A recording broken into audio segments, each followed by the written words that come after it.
सवाल थोड़ा सा कंट्रोवर्शियल रहा था कि भाई साहब आपके पास एक बार मैग्नेट है जिसका टोटल लेंथ हमको यहाँ पे 12 दिया हुआ है 20 यूनिट्स, और जिस डिस्टेंस पे हमसे यहाँ पे बातें की जा रही है वो डिस्टेंस आपको 10 यूनिट्स है।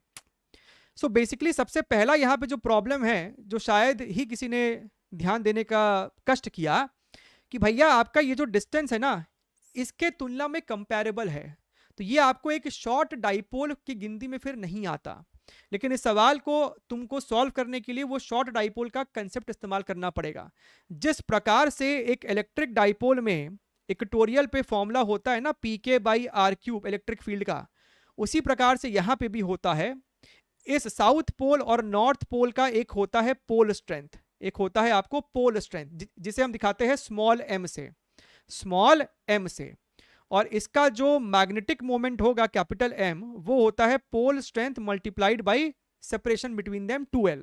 ठीक है, तो P पॉइंट पे आपको जो फील्ड होता है वहां पे होता था PK बाई आर क्यूब, यहां पे K की जगह होगा mu naught by 4 pi, P की जगह होगा आपको magnetic moment divided by your D का क्यूब। ठीक है, if the relative uncertainty of the length measurement is 1%, किसी भी प्रकार के लेंथ के मेजरमेंट में 1% का आपको अनसर्टेनिटी है, तो what is the uncertainty in the measurement of magnetic field.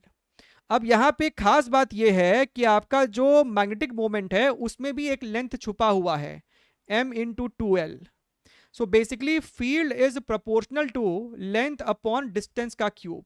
तो delta B by B is equal to delta L by L plus 3 times delta D by D, क्योंकि स्मॉल चेंजेस है तो 1% plus 3 into 1%। So basically आपका जवाब जो उन्होंने दिया final answer की में वो था 4%। प्रोविजनल आंसर की में उन्होंने 4 और 3 दोनों दिया था। 3 ये मान के दिया था कि अगर बच्चों ने डायरेक्टली मैग्नेटिक मोमेंट ले लिया, उसके अंदर का बारीकी नहीं देखा, तो सिर्फ डिस्टेंस क्यूब के हिसाब से सॉल्व कर देंगे। फिर बाद में उन्होंने इसको हटाया था और 4% को उन्होंने आंसर दिया था। ठीक है सर।